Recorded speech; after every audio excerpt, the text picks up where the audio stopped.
예, 사기죄에 대한 이제 부분 일반적인 걸 좀 정리했었고요. 이제 소송사기라든지 그다음에 사기죄에 있어서 좀 특별한 컴사라든지 그다음에 신용카드에 대한 사기죄 이런 것도 좀 살펴보도록 하겠습니다. 들어가기 전에 21번부터 봅시다. 21번 이것도 마찬가지 뭐 이제 사기죄에 관한 부분인데 소송사기 굉장히 많이 나오죠. 소송사기에 관한 부분인데 법원에 대해서 허위 유치권 신고라요. 매각 건물 명세서 기재하고 은행의 매각 기일 공고에 적시하도록 함으로써 소송사기죄 성립한다.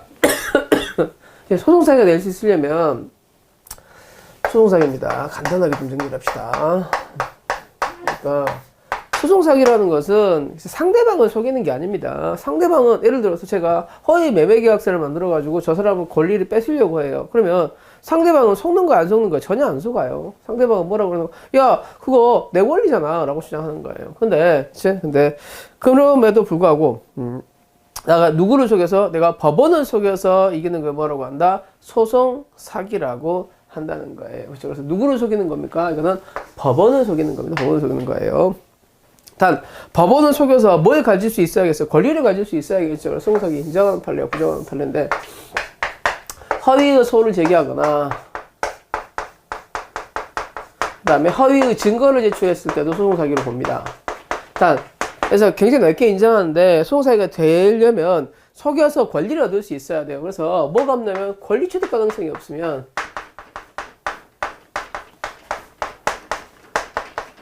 소송사기가 안 됩니다. 권리 취득 가능성이 없는 게, 그러니까 소우 종류를 잘못 지정한 게 있어요. 소우 종류를 잘못 지정하거나, 혹은 소 자체가 유치권이라든지 압류라든지 이 자체는 소송에 이긴다고 하더라도 권리 저주에만 있지 권리 취득 효과가 없기 때문에 이거 소송사기가 안 돼요. 일단 유치권 플러스 알파, 유치권에 의한 경매 신청을 하거나 유치권에 의한 이행 청구서를 하거나 그럼 뭐가 될 수 있겠죠? 소송사기가 될 수 있겠죠. 그렇죠?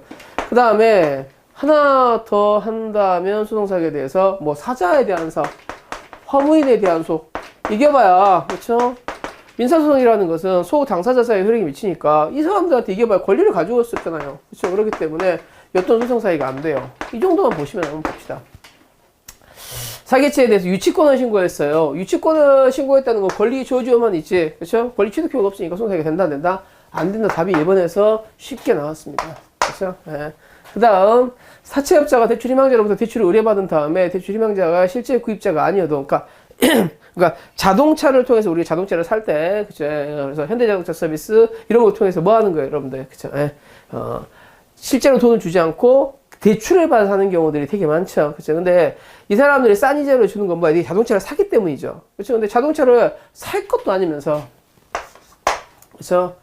돈을 빌리는 것은 용도기망 사기가 되는 거죠. 그래서 사기죄가 성립한다는 게 맞습니다. 3번. 상습 사기범으로 포괄 일제관계에 있는 수재 중에서 일부에 대해서 단순 사기로 유죄 판결이 확정됐어요. 그렇죠?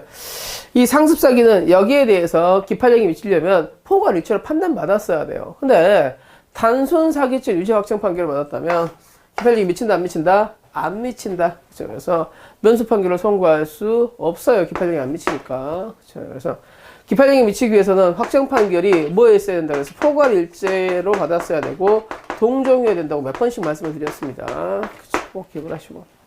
그 다음에 4번 친족 상도리에 의해서 사기죄 5억 원의 특가법 5억 원이 위반되면 특가법 위반인데 그렇다 할지라도 기본적으로 그냥 사기죄죠. 그렇죠? 그래서 친족 상도리가 적용된다 그랬어요. 그렇죠? 네. 그래서 여기까지 여러분 보셨습니다. 봤던 것들이고 네, 앞부분만 소송 사기에 관한 부분이네요. 그렇죠? 네. 그 다음에 뒷부분 한번 봅시다. 부동산 가압류 결정을 받아서 부동산의 가압류 집행을 마친 자가 가압류를 해지했어요. 그렇죠? 가압류를 해지하는 거, 그렇죠? 가압류가 되어 있는데 이 사람이 거짓말 쳐가지고 가압류를 풀어버립니다. 그것도 사기가 될 것인가요? 문제예요. 그렇죠? 가압류 해지하는 것 자체도 재산상의 처분행위가 될 수 있어요. 그렇죠? 그래서 이것도 재산상의 가압류 피보존 채권이 존재하지 않는 것으로 밝혀졌다 할지라도 그때는 뭐야 재산상 이득을 본 건 사실이죠. 그래서 소송사기가 된다 안 된다? 된답니다. 그래서 재산상 이익이 있었다고 할 수 있어요. 답은 1번이네요. 그 다음 신용보증기금. 신용보증의 대상이 그러니까 신용보증을 받을 수 없는 자가 받을 수 있는 것처럼 거짓말 쳐가지고 신용보증을 받았어요. 그렇죠? 뭘 받은 겁니까? 보증을 받은 거죠. 그렇죠? 보증 받은 금액이 뭐가 되겠어요? 그건 재산상 이득이 될 겁니다. 그렇죠? 그 다음 농어촌에 대해서 그렇죠? 임업 후계자 약성으로 인해서 정책자금이에요. 그렇죠. 근데 정책자금 대상이 아닌 사람이 대상인 것처럼 이제 받았어요. 그렇죠. 뭐가 되겠어요? 이거는 사기 고의를 인정하겠죠. 그렇죠. 예. 그 다음, 4번. 주식에 있어서 이제 가장 중요한 거는 주식은 가장 중요한 건 가격이죠. 그렇죠. 그래서 증자 전 주식이 아니라 증자 후 주식이에요. 증자 후 주식이면, 그렇죠. 자본의 비율이 자본 전체에서 이 주식의 비율이 떨어졌기 때문에 가격이 떨어질 수밖에 없어요. 근데 가격이 떨어진 주식을 가격이 옛날처럼 이제 팔았으니까 뭐 사기친 거죠. 그렇죠. 그래서 기망이를 구성한다. 그렇죠. 주식에서는 가격이 가장 중요한 요소이기 때문에 증자 여부도 굉장히 중요하죠. 그렇죠. 근데 증자한 사항을 알려주지 않았어요. 그럼 뭐가 된다는 거? 사게 된다는 거예요. 그 다음, 조세를 포탈하는 것은 이거는 국가적 법이지 개인적 법이 아닙니다. 그렇죠. 그래서 형법상 사기죄는 구성하지 않아요. 특별법상 조세법에 의해서 처벌되겠죠. 그렇죠? 이 정도 보셨습니다. 이제 소송사기에 관한 문제를 봅시다. 소송사기. 누구를 속이는 거예요? 법원을 속이는 거라고 말씀을 드렸습니다. 일단 법원을 속여서, 그렇죠? 법원을 속여서 제한상 이득을 볼 수 있다면 소송사기가 될 수 있으나 제한상 이득을 볼 수 없다면 소송사기가 안 된다라고 말씀을 드렸어요. 그렇죠? 그러면 소송사기에 관한 것들을 쭉 살펴봅시다. 잠깐만요. 400. 예. 소송사기에 관한 설명 중 가장 옳은 것은, 그쵸. 뒤로 갑시다. 예. 이거 맞죠? 예. 그러니까, 유치권만 주장했으면 유치권은 권리 저주밖에 없기 때문에 소송사기가 안 돼요. 근데 유치권에 의해서 경매를 신청한 거예요. 이 물건 못 가지가 라고 했으면 소송사기는 안 되는데, 못 가지가 정도가 아니라, 이거를 팔아가지고 지가 돈을 받으려고 했었죠. 그쵸. 그러면, 요거는 뭐가 되겠어요? 실행착수가 있다고 볼 수 있겠죠. 그래서 아까, 유치권만 있다면 소송사기가 안 되지만 유치권 플러스 알파가 있으면 소송사기가 될 수 있다 그랬잖아요. 그렇죠? 그럼 답은 1번이 옳은 거예요? 옳은 거. 2번. 자신이 토해주라고 허위 주장을 하면서 소유권 보존 등기 말소 청구 소송을 합니다. 그러니까 보존 등기라는 것은 여러분이 이제 다른 거에서 알다시피 이제 문법 배우시니까 보존 등기라는 것은 권리를 설정하기 위한 겁니다. 보존 등기가 없어져 버리면 이전 등기 자체가 다 없어져 버리죠. 그러면 이 권리가 등기상으로는 적어도 무주물인 상태가 되기 때문에 누구나 취득할 수 있는 상태가 돼버리는 거예요. 그래서 보존등기 말소 내용 확정 판결을 받았다면 자기 앞으로 보존등기 안 했다 할지라도 자기가 얻을 수 있는 상태가 됐으니까 판례는 이걸 뭐로 본다? 소송사기 기수로 본다고 말씀드렸습니다. 그래서 답은 2번이 되겠네요. 그 다음 3번 소유권 이전 측의 청구권에 대한 압류는 그쵸? 부동산에 대한 경매 실행을 위한 단계라서 의미에 불과하므로 허위 채권에 의한 공정증서를 집행권은 요거 이제 문제입니다.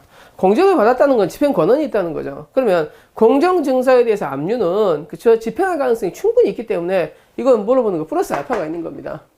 그래서 압류만 했다면 소송사기가 안 되지만 공정증서에 의한 압류를 했다면 공정증서에 사실상 집행 권한이 있는 거고 집행으로 나아가는 과정이죠. 그렇죠. 그래서 실행의 착수로 볼 수 있어요. 그렇죠. 그래서 이거 단순한 압류나 가압류는 소송사기가 안 됩니다. 그렇죠. 압류 플러스 알파가 있으면 소송사기가 될 수 있다. 그리고 그 알파에는 모두 포함한다. 공정증서를 가지고 한 경우도 포함한다. 그렇죠. 잘 나오는 부분들이니까 꼭 기억을 해 두시기 바랍니다. 그 다음에 4번 마찬가지죠. 가압류 신청을 했으면 소송사기가 안 되지만 가압류에 의해서 뭐였어요? 본안소송을 제기했죠. 그럼 소송사기의 실행 착수가 하였다고 볼 것이다. 그렇죠. 그렇게 되겠죠. 제기하지 않았어요? 제기하지 않았다. 그럼 소송사기가 안 되겠죠. 그래서 여러분 이렇게 보시면 되겠습니다. 아이고 좀 칠판 좀 깨끗이 지울까요? 그래야 여러분. 그래서 아까도 본 바와 같이 압류, 가압류 혹은 유치권은 원칙적으로 소송사기가 안 된다 그랬어요. 근데 플러스 알파가 있으면 소송사기가 된다 그랬는데 뭐 여기 이행소송도 포함되고요. 권한소송, 그쵸. 그다음 뭐 경매청구도 포함되고요. 그쵸. 그 다음에 모두 포함될 수 있다고 그랬어요. 그쵸. 그 다음에 여기에 대해서 뭐 기타 등등도 포함될 수, 그 다음에 여기에 대해서 공정증서. 이런 것들은 뭐가 될 수 있다는 거, 소송사기가 될 수 있다고 말씀을 드렸습니다. 그 정도까지는 기억을 해 두시기 바랍니다. 그래요. 똑같은 문제들이니까 한번 봅시다. 그쵸. 2번입니다. 2번. 2번도 소송사기에 관한 문제들인데, 기존에 했던 것들을 여러분들 잘 보시면 금방 할 수 있을 거예요. 실행의 착수에 관한 다음 설명 중 가장 옳지 않은 것은, 그쵸. 허위 채권을 피보존 권리로 삼아 가압류를 했어요. 가압류만 했으면 요거 소송사기가 안 된다 그랬죠. 본안소송을 제기하지 않았다면 실행착수가 하였다, 하지 않았다, 하지 않았다. 그렇죠. 답은 1번에서 옳지 않은 거라고 그랬으니까 나왔네요. 자, 다음 사기죄, 사기도박, 사기죠. 그렇죠. 그래서 언제 유인할 때 실행착수가 있다고 했어요. 정상적인 도박을 중간에 했다. 이거 뭐에 지나지 않는다? 떡밥에 지나지 않는다. 실행착수 문제네. 추행 고의를 기습 추행하는 거, 그렇죠. 실행착수 인정하죠. 그렇죠. 그래서 그다음에 공정증서에 의해서 그렇죠. 압류했을 때는 실행착수 인정한다, 부정한다. 인정한다고 말씀을 드렸어요. 그렇죠. 그래서 했던 것들이 벌써 중복해서 나오기 때문에 여러분들 잘 보시기 바랍니다. 그렇죠. 그 다음에 4번으로 가겠습니다. 4번. 소송사기에 관한 문제 4번 봅시다. 소송사기에 관해서 다음 설명 중 가장 옳지 않는 것은, 그렇죠. 2015년도 문제니까 조금은 논리할 수 있겠네요. 네. 소송사기, 그렇죠. 소우제기도 되지만, 그렇죠. 소우제기. 허위 증거제 출시에도 실행착수 인정할 수 있었어요. 그렇죠.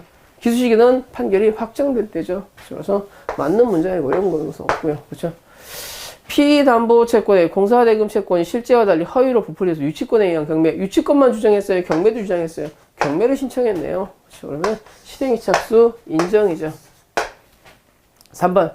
사자를 상도로 회계해봐야, 이겨봐야 권리를 가져올 수 있어요? 없어요? 없죠? 그렇죠. 그래서 판결에 따른 혈익이 생기지 않으므로 상속이나 그 혈익이 미치지 않으면 사기죄를 구성할 수 없다. 맞죠? 그렇죠. 그 다음에 이거 피고인은 등기 명의인을 상대로 보존등기 말소 청구를 했어요. 이전등기 말소 청구를 했어요. 승소한다고 할지라도 등기가 말소되죠. 그렇죠? 말소되면 권리를 취득할 수 있는 상태가 되기 때문에 실행에 착수한 것이라고 볼 수 있다 그랬습니다. 그렇죠? 그래서 답은 4번이 되겠네요. 어렵지 않습니다. 예. 그래요. 그 다음에 문제 5번 하겠습니다. 사기죄에 관한 다음 설명 중 가장 옳지 않는 것은 1번 판례 꽤 익숙했던 사안이죠. 자기에게 유리한 판결을 얻기 위해서, 그렇죠. 소송상의 사실과 객관적으로 명백하거나 증거가 조작되어 있다는 점을 인식하지 못한 제3자를 이용하여 그로 하여금 소송 후 당사자가 되게 하고 법원을 기망하여 소송 후 상대방의 잘못된 재산 이익을 취득하려고 했다면 간접정보 형태의 소송사기죄가 성립한다. 그렇죠. 예. 첫 번째, 소송사기를 간접정보 형태에 의해서도 할 수 있다는 건데 사안 자체를 좀 기억을 해 두시기 바랍니다. 기억이 나시나요? 이런 사안이었어요. 예. 이 사람이 채권이 좀 분명하고, 그죠.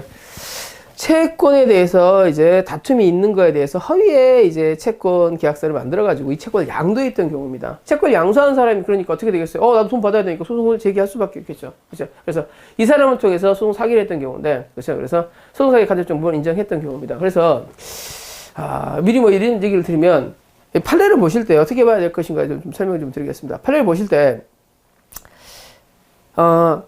판례의 모양을 최대한 기억하려고 하시는데 판례의 모양을 트는 경우들이 굉장히 많습니다. 자기에게 유리하게 좀 자기한테 편리하게 외우기 위해서 판례의 모양을 틀어버리면 학생들한테 되게 내가 아는 판례인데 굉장히 다른 판례를 물어보는 경우들이 많아요. 자기에게 유리하게 자기가 이해하기 편하도록 판례를 틀어버리면 그렇죠? 나중에 전혀 엉뚱한 판례가 되는 경우들이 많습니다.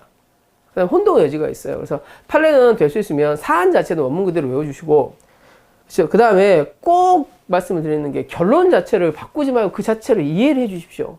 그러니까 결론을 이러면 이럴 수도 있다라는 식으로 자꾸 바꿔버리면 그죠? 사안 자체가 헷갈릴 가능성이 많아요. 우리가 이제 변호사 시험이나 사법시험과는 달리 우리 법원직 시험은 실무를 담당하는 시험이기 때문에 결론을 바꾸는 경우가 그렇게 흔치 않습니다. 근데 강사들이 강의를 하거나 혹은 여러 가지 여러분들 그 이해의 편의를 위해서 사안 자체를 바꾸고 사안을 바꾸는 건 약간 바꿔서 편하게 기억하시는 건 상관없는데 결론을 바꿔버리시면 결정적입니다. 오해의 소지가 돼요. 그래서 여러분 지금까지 공부해 보시면 알겠지만 모르는 사례는 거의 없어요. 형법은. 근데 아는 사안을 결론을 잘못 이해하고 계시거나 결론을 잘못 외우고 있는 경우들이 되게 많으면 그 오해가 계속 반복됩니다. 한 번 헷갈린 부분은 계속해서 헷갈리니까 될 수 있으면 키워드와 결론은 따로 좀 암기해 두시기 바랍니다. 그래서 키워드를 잡아드리려고 되게 노력하고 있거든요. 그렇죠? 그래서 오늘 소송사기도 마찬가지예요. 그렇죠? 되게 유용화되어 있죠. 그래서 키워드와 결론은 꼭 기억을 해 두시기 바랍니다. 그래서 2번 보겠습니다. 허위의 내용으로 소를 제기해서 법원을 기망한다는 고의가 있어요. 그렇죠? 그래서 허위의 증거를 사용하지 않더라도 당사 주장이 법원을 기망하기 충분한 것이면 그렇죠? 그래서 소송사기가 된다는 거예요. 허위 주장을 합니다. 허위 증거 제출했지 않았더라도 허위 주장 자체가 뭐가 될 수 있어요? 소송사기가 될 수 있죠. 하지만 3번 사망한 자를 상대로 소를 제기했어요. 소송사기가 된다 안 된다? 안 된다고 그랬잖아요. 그렇죠? 맞아요. 그 다음 4번 민사소송의 피고도 뭐가 될 수 있다 그래서 소송사기가 될 수 있다 그래서 사기죄 주체가 될 수 있답니다. 간단하게 답이 나왔죠. 그렇죠. 그래서 이것도 살펴봤습니다. 문제 6번 보겠습니다. 6번 똑같은 것들이니까 여러분 보시고 자, 7번은 좀 봅시다. 7번 소송사기를 중심으로 한 실행의 착수 시기. 소송사기는 기망행위가 있어야 되는데 기망행위라는 게 권리 취득할 수 있는 기망행위라고 그랬어요. 그렇죠. 예. 그래서 이의 신청입니다. 지급명령 신청이죠. 지급명령 신청에 대한 이의 신청이죠. 지급명령 신청. 지급명령 신청도 소호제기하고 똑같이 보고 있습니다. 단 이의 신청이 있으면 그게 소호제기로 본격적으로 나가겠지만 지급명령 자체도 뭐가 되는 거야? 소호제기와 일종이죠. 그래서 실행의 착수로 볼 수 있답니다. 그래서 답이 1번이 되겠어요. 자, 그 다음에 2번. 그러니까 이의 신청을 했다 할지라도 이 사람이 뭐 하는가? 권리 취득하기 소호 제기를 한 건 맞잖아요. 그렇죠? 그래서 이의 신청 있는 부분에 대해서는 여기는 다투고 있지만 어찌됐든 소호 제기는 한 거기 때문에 실행의 착수를 볼 수 있어요. 그 다음에 보존느끼를 말소하면 자기가 가져오진 않지만 자기가 먹을 수 있는 상태를 되니까 뭘 인정한다는 거야? 사기죄의 확정 판결이 나면 기수범이죠. 그 다음 피담보 채권이 공사대금 채권을 허위로 부풀려 유치권에 의한 경매. 유치권만 주장했으면 소송사기가 안 되겠지만 유치권에 의해서 경매를 신청했죠. 그렇죠. 그러면 실행의 착수가 있다 그랬어요. 그쵸. 그래서 3번도 틀린 문장이고요. 그 다음에 4번. 허위의 채권을 피보존 권리로 삼아 가압류 신청을 했어요. 그쵸. 하더라도 현실적인 청구사 표시란 거로 볼 수 없어서 본안소송을 제기하지 않으면 실행 착수가 안 된다고 말씀을 드렸습니다. 그대로 뭐 복합해서 계속 복사해서 나오고 있기 때문에 여러분들 이 정도 확인하시면 되겠습니다. 그렇죠? 하지만 소송사기는 굉장히 자주 나오니까 몇 개만 더 해봅시다. 특히 법원적은 한 번도 안 나온 적이 없다고 할 수 있을 정도로 뭐 100% 나옵니다. 네. 여러분 소송을 잘 알고 계시니까 잘 할 수 있을 거라고 생각합니다. 그렇죠? 1번 이제 가압류 이 단어밖에 안 보이죠. 가압류만 실행의 착수 인정 부정. 상대방이 유리한 증거를 제출하지 않거나 유리한 사항을 진술하지 않겠죠. 소송을 하면서 상대방을 유리한 걸 왜 합니까? 그렇죠. 그래서 이거는 기망이 아니다. 그렇죠. 사자를 상대로 한 소송사기는 성립하지 않는다. 그렇죠. 예. 그다음 공모자를 상대로 자백간주 판결을 받았다. 공모자를 속이는 거예요. 그렇죠. 공모자 사이에서는요 기판력이 미치더라도 누구하고 공모자 사이에서만 기판력이 미치기 때문에 소송사기 공동정부 처벌받지 않는다 그랬습니다. 그렇죠. 그래서 이것도 좀 기억을 하시고요. 그렇죠.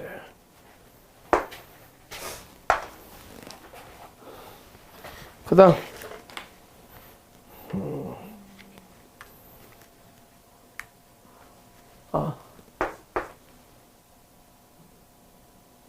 그쵸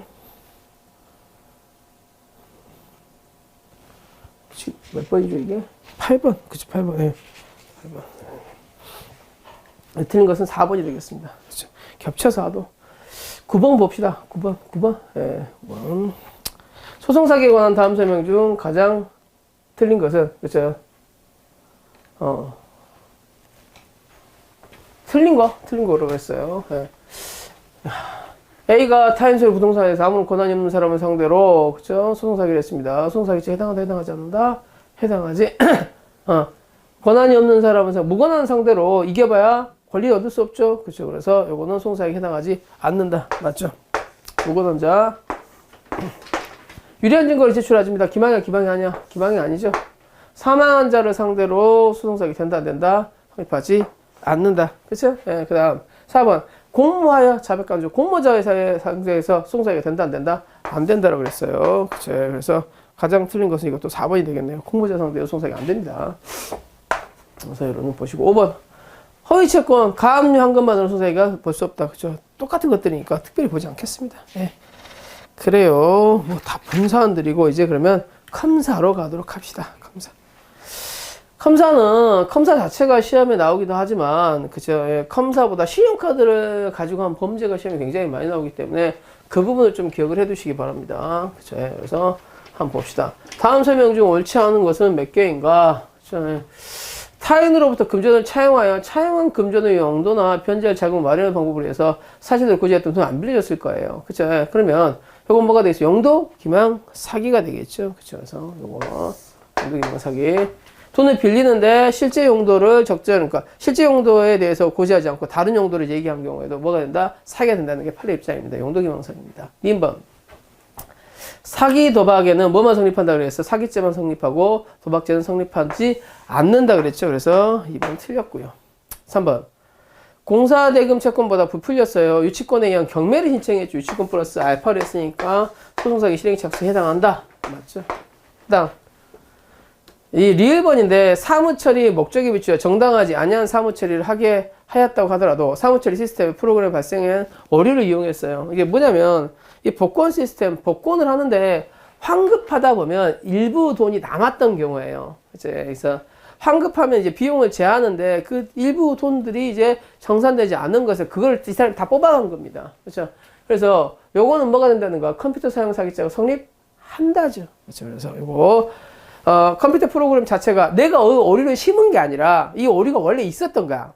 이해하시겠어요? 그러니까 내가 컴퓨터에 오류를 심어서 이익을 취득했다면 그것도 검사가 되겠지만 컴퓨터의 자체의 오류를 이용해서 내가 돈을 뽑아냈다 할지라도 정당 권한 없이 뽑아내면 뭐가 된다는 거예요? 이것도 컴사가 된다는 겁니다. 미음번입니다. 그죠? 컴사가 되려면 권한이 있는 자가 부정한 명령을 입력해야 돼요.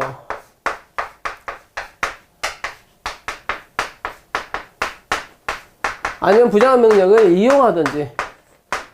그러니까 컴퓨터에 대해서 그래서 정보 처리에 뭐가 발생해야 돼요? 장애가 발생하고 이 정보 처리 장애로 인해서 뭘 얻어야 돼? 이익을 얻어야 돼. 그래야 검사입니다. 그러니까 정보 처리 장애 자체가 이 사람한테 이익이 돼야 된다는 거예요. 그죠? 근데 이런 겁니다. 이 사람이 여기 악성 프로그램을 설치해서 정보 처리 장애를 만들긴 했어요. 뭘 알아낸 거예요?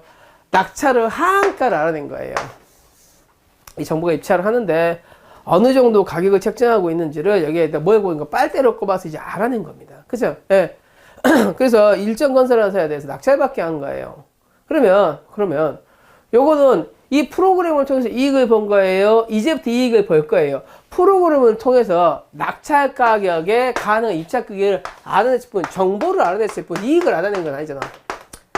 이 다음에 어떻게 하겠어요? 경매 입찰에 있어서 자기가 이익을 보겠죠. 그래서 이 정보 처리 장애로 인해서 뭐만 알아낸 거야? 정보만 알아냈지 이익을 본 바가 없으니까 이건 컴퓨터가 된다, 안 된다? 안 된다. 이렇게 보시면 되겠습니다.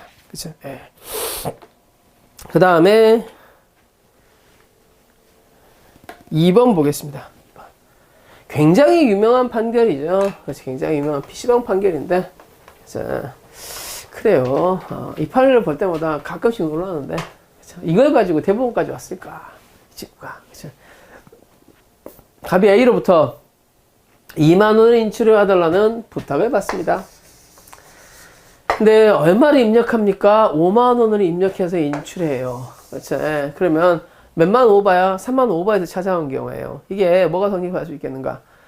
우리나라는 타인의 신용카드를 가지고 허락받지 않은 자가 돈을 찾으면 절도로 봅니다. 근데 허락받지 않은 경우에요? 허락을 받은 거예요? 허락을 받은 경우에요. 그래서 절도라고 보기엔 되게 애매해요. 그럼 뭐가 되겠는가요? 문제예요.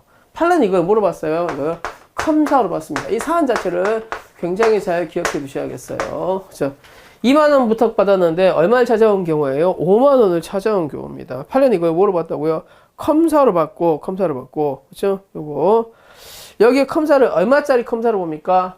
3만원 컴사가 아니라 5만원에 5분의 3의 이익을 본 거라고 봐요. 왜? 컴사 이득제화 하고 싶으니까. 참 복잡하죠? 그쵸? 그래서 컴사로 봤다는 걸 꼭 기억을 해 두시기 바랍니다. 그쵸? 그 다음에 니은번. 아까 전자복권. 그쵸? 잔액이 1,000원 이하로 됐을 때, 그쵸? 요거에 대해서 동일한 액수의 가상현금이 입금되는 오류. 그러면 1,000원 이하가 되면 1,000원과 그 사이의 간격의 돈을 이 사람이 다 긁어 모은 거예요. 그쵸? 요거 뭐가 된다는가? 컴퓨터 프로그램 자체에 뭐를 이용해서, 오류를 이용해서 돈을 찾았죠? 그쵸? 그래서 뭐가 된다? 컴사가 된다라고 그랬어요. 되지 않는다 그랬으니까 틀렸고요, 이것도. 그쵸? 그 다음에 디귿. 그쵸? 디귿. 잠깐만요. 앞으로. 아이고. 병 어머니 C 현금카드를 절취하여, 그쵸? 금융기관에 설치된 현금 자동 지급기에서 돈을 찾아갔던 경우입니다. 그쵸? 농협카드 사건 약간 바꿨죠? 그쵸? 그래서 요거, 예. 할아버지였는데 어머니를 바꿨네요. 그쵸? 요때는 누가 피해자가 된다고 그랬어요? 은행이 피해자가 된다고 그랬죠? 그래서 이때 친족 상대로 적용되지 않아서 형이 면제되지 않습니다. 이것도 틀렸네요. 그 다음 리을 정리 절차한 디귿 신용카드 이용한 현금 지급기에서 정명의 계좌로 돈을 이체한 경우에 컴퓨터 사용 사기죄가 성립하고 그쵸? 예. 그러면 이 돈, 이제 내 통장에 들어온 돈은 내 거죠. 그렇기 때문에 그쵸? 이때는 절도죄가 성립한다, 성립하지 않는다, 성립하지 않는다. 자, 내 카드에서 내 통장에서 내 돈을 찾는 것은 그거는 사기가 아니죠. 그렇죠? 신용카드 가맹점의 무가 외국인들이 가져온 신용카드가 위조카드로서 본인에 의해서 정당하게 사용되지 않고 있음을 알고 있음에도 불구하고 그렇죠? 아무런 조치를 취하지 않은 채 그대로 카드 단말기를 이용하여 결제 승인 요청한 것은 정보 처리의 권한을 이용하여 한 행위이므로 무는 컴퓨터 등 사용 사기죄의 정보비 성립한다. 아니죠. 그렇죠? 이거. 내가 적극적으로 이 사람 행위를 도와주겠다는 생각이 없죠. 그래서 정보비에 해당한다고 볼 수 없습니다. 그렇죠? 이렇게 보시면 되겠습니다.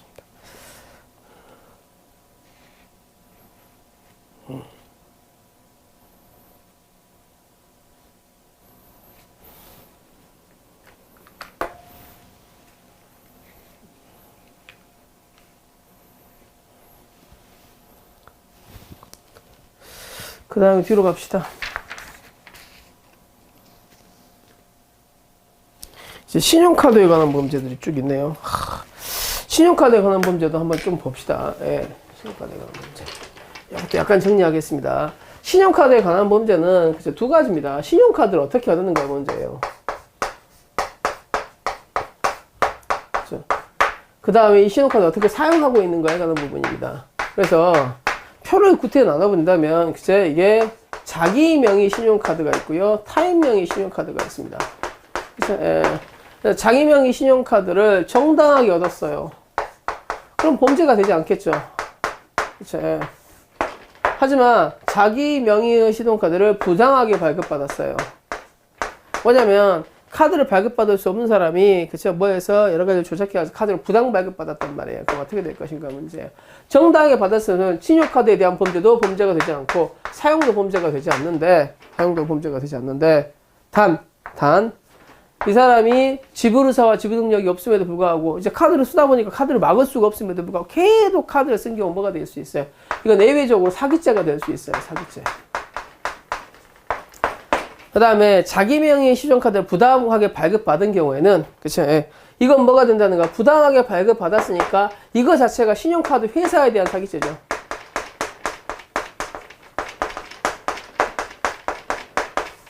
단 이 신용카드 회사가 너의 카드를 쓰라고 줬지. 그래서 카드를 사용한 거는 범죄가 된다 안 된다? 이건 안 돼요. 신카 회사에 대한 포괄 일죄가 됩니다. 그 다음에 타인 명의 신용카드를 받습니다. 자, 타인 명의 신용카드를 부정 발급받은 경우하고요. 그 다음에 절도, 강취한 경우하고요. 그 다음에 갈취, 사취한 경우가 있어요. 타인 명의의 신용카드 부정 발급받았으면 이거 자체가 범죄죠. 이것도 범죄예요. 그 다음에 너보다 쓰라고 한 적이 없지. 타인보다 쓰라고 했으니까 이건 사용한 것도 각각이 범죄입니다. 타인 명의의 신용카드에 대해서 절도 강조했으면 너 쓰라고 한 적 없죠. 그렇죠. 그래서 이건 자체가 절도 강도가 될 거고 사용한 것도 너 쓰라고 한 적이 없으니까 뭐가 되는 거야? 또 이 각각이 범죄예요. 갈취는 사치했다면 어찌됐든 네가 소개해서였지만 너 쓰라고 줬죠. 그렇기 때문에 요걸 사용하는 것은 각각 사용하는 것은 범죄가 안 돼요. 그래서 신용카드를 보시면 이 카드가 누구 명의 카드인지 그 다음에 어떻게 얻었는지 확인하시면 답이 쭉 나옵니다. 그렇죠? 봅시다. 타인 명의를 모용하여 자기 명의 타인 명이야. 타인 명이죠. 그렇죠? 그래서 이 카드를 쓰라고 한 적이 없어요. 그렇기 때문에 이 카드를 해서 현금을 인출하면 뭐가 되겠어요? 절도가 되겠죠. 절도. 자, 그 다음에 뭐 이제 컴퓨터를 이용해서 부정하게 이익을 얻었네. 그럼 뭐가 되겠어요? 컴사가 되겠죠. 그래서 요거는 신용대출, 현금 자동, AIS 전화 서비스를 이용해서 그거 받았으면 이건 카드 회사에 대한 사기죄예요. 컴사예요. 컴사죠. 컴사. 컴사인데 사기라고 되어 있으니까 틀린 거네요. 컴사가 되겠죠. 그렇죠. 답은 1번이 되겠습니다. 이상한 데서 왔네요. 그렇죠. 2번. 직불카드를 이용해서 타인의 예금 계좌, 작은 예금 계좌를 이체했어요. 그럼 뭐가 되겠어요? 이게 이제 컴사가 되겠죠. 그렇죠. 이 직불카드를 곱하나의 경우에는 직불카드에는 절도죄는 성립하지 않는다. 왜? 직불카드는 내금액 증명 기능이 없으니까 절도죄는 성립하지 않는다 그랬어요. 그 다음에 3번. 정상적으로 발급받은 자기 카드예요. 원칙적으로 범죄가 안 됩니다. 하지만 변제 의사나 변제 능력이 없음에도 불구하고 계속 사용하면 뭐가 될 수 있다 그랬어요? 그건 사기죄가 될 수 있다 그랬죠. 자기가 이미 막을 수 없음에도 불구하고 이 카드를 계속 쓰면 뭐가 될 수 있다고요? 사기죄가 될 수 있다고요. 그렇죠? 그 다음에 이거 2만원 찾아오라고 그랬더니 5만원 찾아오는 경우 이거 뭐가 된다 그랬어요? 금액을 초과한 현금 부분을 인출했다면 뭐가 될 수 있다? 컴사가 성립할 수 있다. 이렇게 보면 되겠습니다. 그래서 요 정도는 가볍게 푸실 수 있어야겠어요. 몇 개만 더 해볼까요? 그 다음에 2번 보겠습니다. 2번. 카드 범죄에 대해서 갈취했어요. 절취했어요. 뭐 이렇게 나왔죠. 2번이에요. 3번이에요. 2번. 네. 지금 3번이죠 이게. 네. 번호가 좀 가려 보여서 2번. 2번, 3번 다 봅시다. 2번, 3번. 늘 가장 중요한 게 카드를 어떻게 얻었는지 누구 명의 카드인지를 살펴보라고 말씀드렸습니다. 그쵸? 키워드는 뭐가 되겠어요? 절취한 신용카드예요. 절취했으니까 카드를 사용할 권한이 없죠. 그래서 뭘 했나 봅시다. 돈을 인출했네요. 그럼 이건 뭐가 되는 거예요? 이건 절도죠. 절도. 그럼 뭐가 되겠어? 절도와 절도가 되겠죠. 그쵸? 그래서 가장 옳지 않은 거 뭐가 되겠어요? 1번이 되겠네요. 그렇죠? 엉뚱한 데서 답이 나왔네요. 갈취했어요. 갈취했어요. 갈취했어요. 갈취했으니까 뭐가 되겠어요? 그렇죠? 너 카드 쓰라고 준 거죠. 그래서 이거는 뭐가 된다? 공갈죄의 포괄일죄가 된다. 갈취나 사치의 경우에는 공갈죄만 성립하지 별도 절도죄를 구성하지 않는다. 이렇게 되겠죠. 오케이. 마찬가지 편취했어요. 편취했어요. 포괄에서 뭐가 되겠어? 하나 사기죄만 되면 별도죄가 성립하지 않겠죠. 강취했죠. 의사의 반해를 가져갔으니까 뭐가 되겠어? 뭐 했나 봅시다. 예금을 인출했네요. 그렇죠. 사람을 속이는 게 아니라 기계에서 돈을 빼내기가 있는데 그건 뭐가 되겠어요? 절도가 되겠죠. 그럼 강도와 절도를 구성한다. 되게 간단해요, 여러분들. 그렇죠. 그래서 보시고 그 다음에 3번. 다음 사례 중에서 판례의 태도가 일치하는 거. 카드를 어떻게 얻는 거를 받는 게 이제 가장 중요하다고 말씀을 드렸습니다. 갈취했어요. 갈취했습니다. 갈취했어요. 그렇죠. 그럼 뭐만 성립한다? 공갈죄, 포괄일죄만. 별도 절도죄를 구성하지 않는다. 맞아요. 편취했어요. 마찬가지입니다. 사기죄의 포괄일죄가 되지 별도 절도죄를 구성하지 않는다. 맞아요. 강취했어요. 강취했으면 의사의 반하에 가져갔기 때문에 별도 범죄가 된다 그랬죠. 별도 절도죄를 구성한다죠. 답은 3번입니다. 그래서 어렵지 않았습니다. 그렇죠. 뭐 하나만 더 해볼까요? 똑같은데 5번.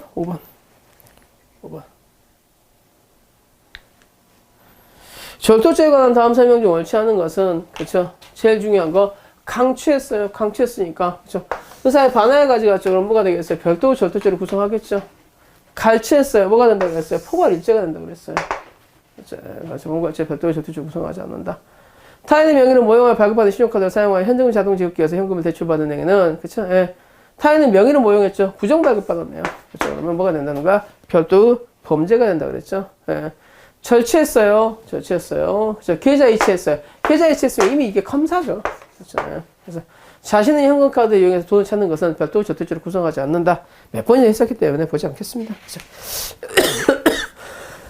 그렇죠. 여기까지 했습니다. 이제 공갈죄로 갑시다. 공갈죄. 공갈죄의 경우에는 이제 뭐가 시험에 나오냐면 공갈죄는 이제 권리 행사, 권리가 있는 사람이 공갈한 경우 어떻게 할 것인가의 문제예요. 그러니까 여러분이 친구한테 돈을 빌려줬는데 친구가 돈을 안 갚아요. 그렇죠? 그럼 돈 갚으라고 협박할 수도 있죠. 그렇지 않겠어요? 예. 저한테 피 같은 돈을 몇 천을 빌려가지고 이제 돈 갚아 그러니까 갚을게. 돈 갚아 그러니까 소송을 하던가 이지랄하고 있어요. 그러면 뭐 이런 건 어떻게 했어요? 열받으니까 이 새끼 죽여버리겠어 라고 얘기할 수도 있겠죠. 이게 공갈죄가 될 수 있겠는가 문제예요. 실제 가장 문제가 되는 건 그거죠. 네. 그 다음에 이제 몇 개 특이한 판례가 있으니까 그것만 암기하시면 충분할 거라고 생각합니다. 공갈죄는 뭐 그렇게 뭐 이제 어려운 범죄가 아니기 때문에 여기까지만 좀 살펴봅시다. 네. 1번 공갈죄. 다음 설명 중 가장 옳지 않은 것은 그죠. 사람은 공갈합니다. 자신이 아닌 제3자의 재물을 교부를 받게 하거나 재산상 이득을 취득하는 것도 공갈죄가 될 수 있죠. 예, 네, 그렇습니다. 어찌됐든 이제 피해자한테 돈을 뜯어냈으니까. 공갈죄에서 하자인 의사표시에 의해서 이루어지는 재물 교부 자체가 재산상의 손해에 해당하므로 전체적인 재산감수를 요구하는 거 아니라고 말씀을 드렸어요. 그렇죠? 그래서 죽이시는 걸 억지로 주게 하면 그거 자체가 공갈이라는 거예요. 그렇죠? 피고인이 예금주인 현금카드 소유자를 협박하여 그 카드를 갈취했습니다. 카드에 대한 갈취네요. 그럼 뭐가 됐어요? 포괄일죄, 공갈죄 포괄일죄가 된다 그랬죠. 그래서 공갈일죄의 포괄일죄가 되고, 그렇죠. 돈을 찾은 행위를 따로 처단할 수는 없다. 말씀드렸습니다. 그 다음, 이제 4번이 가장 잘 나오는 건데, 아까 말씀드린 거예요. 피고인이 정당한 권리 실현이에요. 그러니까 내가 돈을 안 갚아, 저 새끼가. 나한테 빌려가놓고. 그럼 뭐 하겠어요? 공갈하겠죠. 그치? 근데 이제 과하게 한 거예요. 너 이 새끼, 너 돈 안 갚으면 인마 다 죽여버릴까? 이렇게 얘기한 거예요. 이제 이럴 때는 판례는 받을 돈을 줘야 될 돈은 주라 그랬으니까 공갈이 아닌 걸로 봅니까? 단순한 협박으로 봅니까? 아닙니다. 공갈로 봅니다. 판례는. 그래서 권리가 보호되는 범위 내에서만, 권리를 보호하는 범위 내에서만 행사하지, 그걸 넘어서서 권리를 행사하면 그것도 뭘로 보는 거예요? 공갈죄로 보는 겁니다. 협박죄가 아니라 공갈죄로 봅니다. 답은 4번이 되겠습니다.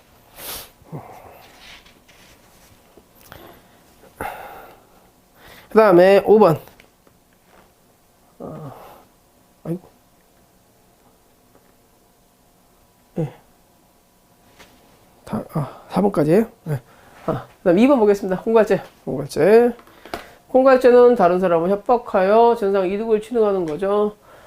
피해자와 같을 필요가 없어요. 그죠? 그 다음에 협박의 대상자와 같을 필요도 없고요. 그죠? 전체적인 재산의 감소가 요구되는 것도 아니다. 방금 보셨습니다. 그죠? 공갈죄의 재물은 타인의 재물을 의미하므로, 그죠? 사람이 공갈하여 자기의 재물을 교부받는 경우는 공갈죄가 성립하지 아니한다. 요거는 좀 기억을 해 두셔야겠어요. 예. 어떤 사건이냐면, 좀 이따 보게 되는데, 어디쯤에 나오고 있나요? 453페이지에 문제 4번에 2번에 나와 있는 겁니다. 그죠? 그러니까 이 사람이 뭐 어떤 단체에 돈을 관리하던 사람이었어요. 뭐 조직이라는 게 얘기도 있고 보면 좀 그죠. 아무튼 이 단체에 돈을 관리하던 사람인데 이 돈을 훔쳐가는 거예요. 이 돈이 이렇게 이 가방에 돈이 차곡차곡 담겨 있습니다. 조폭 돈이. 그죠? 근데 이 돈을 가지고 자기가 가져와 버린 거야. 이거 뭐야? 절도죠. 근데 이 돈을 행방을 쳤던 조폭에게 이 얘가 가져간 걸 알았어. 그래서 애를 찾아오는 거야. 야, 이 새끼야, 돈 내놔, 이 새끼야. 내 돈 가져갔지? 그래서 그걸 가지고 오는 거예요. 그쵸? 요때, 요거를 다시 찾아온 게 공갈죄가 되겠는가 문제입니다. 그쵸? 예. 협박받아서 다시 가져가니 공갈죄입니까? 공갈죄 아니에요. 그쵸? 예. 훔쳐간 물건은 원주의 거죠. 그쵸? 그래서 뭐라고 나왔어요? 이 가방에 담긴 돈이 그대로 그 돈이었어요. 바뀐 돈이 아니라 그대로 그 돈이면 뭐가 되겠어요? 이거는 내 물건을 찾아온 것에 지난 자구행위에 지나지 않죠. 그래서 공갈죄가 성립하지 않는다. 맞는 문장입니다. 그렇죠? 그래서 뭐하고 좀 다르냐면 재물과 재산상 이득은 좀 달라요. 그래서 재물에 대해서는 내 물건 여기 있으면 다시 가져오는 건 뭐 하는 거? 그건 허용될 수 있다는 거. 특정물에 대해서. 특정물에 대한 자구행위하고 그렇죠? 그 다음에 채권에 대한 자구행위는 좀 다르죠. 하지만 금전채권은요, 여러분들 어떻게 해야 돼? 저 사람 돈이 내 게 아니죠. 그쵸? 왜? 저 사람 돈, 저 사람 돈이고, 저거에 대해서 실행을 해갖고 n분의 1로 나눠 가져야 되기 때문에, 그쵸? 그래서 채권은 실행에 대한 그 자구행위와 물건에 대한 자구행위 전혀 다릅니다. 그쵸? 그래서 이렇게 하시면 되겠고요. 그 다음, 폭행 상대방이 재산상 이익을 공유하는 처분행위를 한 바가 없고, 단지 행위자의 법적 의무 있는 재산상 이익을 공유를 면하기를 상대방을 폭행하고, 현장에서 도주함으로써 상대방의 행위자로서 원래부터 얻을 수 있었던 재산 이익의 실현에 있어서 자해가 발생한 것에 불과하다면, 그쵸? 요거 공갈죄의 죄책을 물을 수 없다. 이것도 이제 맞는 문장인데 되게 이제 여러분들이 어떤 거냐면 이게 택시비 사건입니다.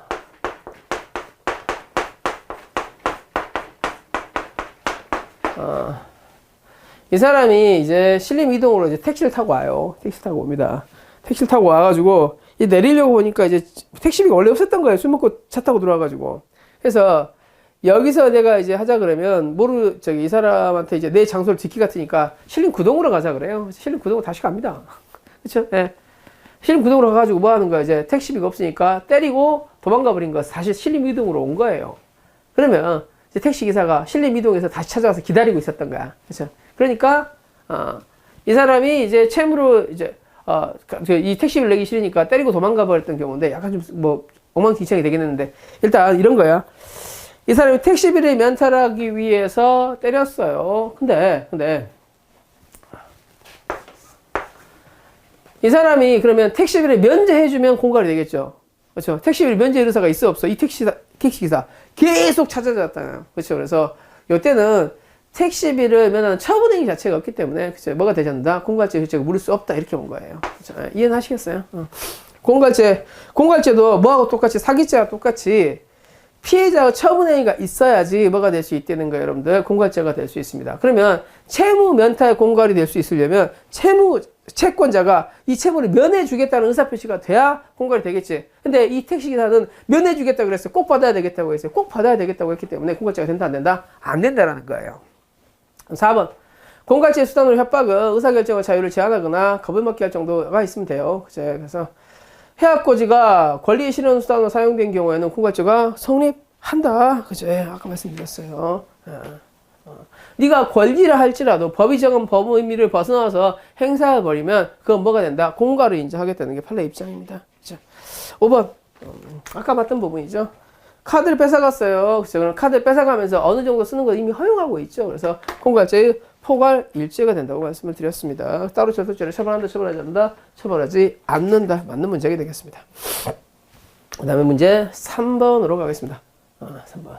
굉장히 잘 나오는 문제가 1번에 나오네요. 그렇죠? 재산범죄에 대해서는 원칙적으로 그렇죠? 그 권리를 취득해야지 뭐가 되겠어요? 기수가 되겠습니다. 부동산은 언제 권리를 취득하는 겁니까? 이전 등기를 격려해야 되죠. 그렇죠? 그래서 소유권에 관한 이전 등기를 격려받거나 이전 등기를 인도를 받지 않았다면 권리를 취득한 게 아니죠. 그렇죠? 그래서 이전 등기에 필요한 서류를 받았다 할지라도 이건 뭐에 불과하다? 미수에 불과하다. 완료되지 않죠. 그렇죠? 그래서 답은 1번이 되겠습니다. 공갈죄에 대해서는 아까 문과 마찬가지예요. 타인의 재물을 의미합니다. 그렇죠? 자기 거를 받아온 건 뭐에 분하지 않는다? 자구행위에 지니지 않는다. 범죄가 되지 않는다 그랬어요. 그렇죠? 그 다음 토지 매도인이 매매 대금을 지급받기 위해서 매수인을 상대로 하여 이전 등기 청구 말소 소송을 제기하고 편지받지 않으면 소를 취하지 않겠다. 예고 등기도 말소하지 않겠다. 당연하죠. 아니 토지를 줬는데 이 사람이 돈을 안 줘. 그럼 소송을 하는 건 당연한 거죠. 공갈이야 권리 주장이 불가해. 권리 주장이 불가하다는 거예요. 공갈죄 신축성대로 적용됩니다. 그쵸, 이 정도 보시면 되겠고요. 그 다음에 몇 번을 볼까요? 그래도 4번에 몇 개 질문이 중요한 게 4번을 좀 봅시다. 4번에 1번이 자주 나오죠. 공무원이 돈을 요구합니다. 그쵸. 여기서 장사하려면, 누구 허락받고 장사하시는 거예요? 저한테 좀 주셔야겠네요? 이렇게 얘기하는 거예요. 직무집행 의사가 전혀 없죠. 그렇죠. 삥 뜯으려고 하는 거죠. 그럼 뭐만 성립한다? 공갈죄만 성립한다는 거예요. 직무 대가로 받으려고 했던 거예요? 아니면 삥만 뜯으려고 했던 거예요? 삥만 뜯으려고 했던 거죠. 공갈죄만 성립한다는 거예요. 직무집행 의사가 없다면. 단 직무집행 의사가 있으면 뭐가 되겠어요? 수뢰죄와 공갈죄 상경이 되겠죠.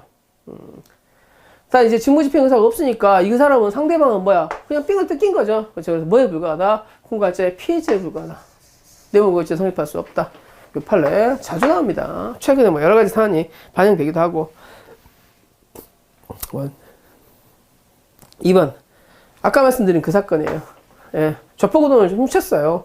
훔쳐가지고 2편이 나오죠. 다른 금장과 사건을 교환하지 않고 쇼핑백에 넣어두어. 그래서 그냥 자기 걸 온전하게 보존하고 있었던 거예요. 그렇죠? 그러면 누구 거야? 자기 거죠. 자기 거죠. 자기 돈 찾으러 간 거죠. 자기 돈 찾아온 건 범죄야, 범죄 아니야? 범죄 아니죠. 그래서 이건 공갈죄가 성립하지 않는다? 성립하지 않는다. 내 돈 훔쳐갔어. 내 돈 훔쳐간 놈한테 가서 내 돈 내놔, 이 새끼야. 이렇게 하는 거는, 그건 뭐에 지나지 않는다는 거야. 자구행위에 지나지 않는다는 거예요. 공갈죄가 성립하지 않습니다. 그렇죠? 그래서, 그 다음. 공갈죄에 있어서 공갈을 상대방은 피해자와 동일함을 요하지 않으나, 재산상 이익을 처분할 수 있는 지위가 있어야 돼요. 4번. 공갈죄에 수사한 협박은 상대방을 외파할 수 있을 정도가 돼야겠죠. 그래서 자기 직접이 아니라 제3자를 통해서도 할 수 있어요. 그 다음에 6번으로 가겠습니다. 6번.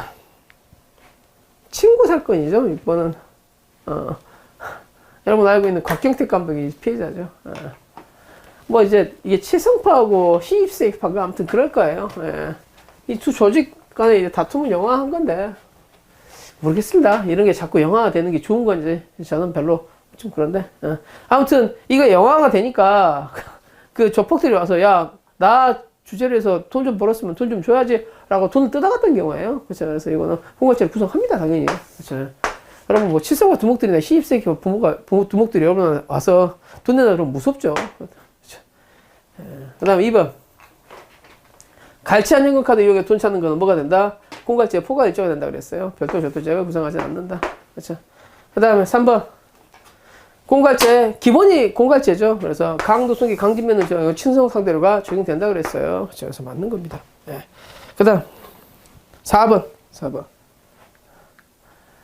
이거 아까 얘기했던 그 조폭돈 훔쳐간 사건, 그치? 그래서 조폭돈 훔쳐가지고 자기가 집에 숨겨두고 있죠. 그러다 조폭들이 돈을 가져가니까 공갈이다라고 고소했던 건데 네가 훔쳐갔잖아요. 이 사람 돈이니까 돌려줘야죠. 공갈죄를 구성하지 않는다 그랬습니다. 답은 4번이 되겠네요. 그죠? 예. 근데 단 5번은 좀 기억을 합시다. 아까 지금 그 사건이에요. 예. 택시를 타고 가가지고 최초 장소에서 내렸어요. 예. 그쵸? 근데 뭐 최초 장소에서 내렸는데 여기 돈이 없는 거예요. 없으니까 여기서 도망가면 뻔히 저 집인 걸 알릴 것 같아요. 그래서 옮겨갑니다. 실린 구동으로. 그렇죠? 예, 그래서 다른 장소에 가니까 그렇죠? 예, 이 사람이 원래 장소에 와서 기다리고 있었던 거예요. 그래서 그래서 이제 그곳에서 A를 발견하고 택시 요금을 지급을 요구했는데 이제 두드러고 도망간 겁니다. 그렇죠? 이거는 공갈죄는 뭐가 있어야 돼? 처분행위가 있어야 되는데 이 택시기사 꼭 받겠다고 하는 불굴의지가 보이죠. 그렇죠? 그래서 이건 공갈이 된다 안 된다? 안 된다. 이렇게 보시면 되겠습니다. 그다음.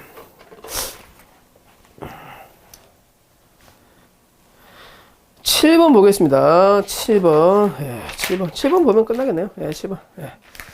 공갈죄에 대한 설명을 옳은 것은 공갈죄는 신속성대로 적용되나, 그쵸? 예. 폭처법이 가중처벌되는 경우에도 기본 범죄가 공갈 사기면 가중처벌된다 한지라도 신속성대로 적용된다라고 말씀드렸어요. 그래서 적용 안 된다라고 그랬으니까 1번 틀렸네요. 예. 그 다음 2번. 권리가 있다 할지라도 권리를 넘어가는 수단을 쓰면 뭐가 될 수 있어요? 공갈죄가 될 수 있다 그랬죠. 없고요. 3번. 직무집행사로 타인을 공갈을 했으면 손해죄는 공갈죄만 성립하고 손해죄는 직무집행사가 있으면 공갈죄와 손해죄가 다 성립한다 그랬으니까 틀렸고, 그렇죠. 예, 예.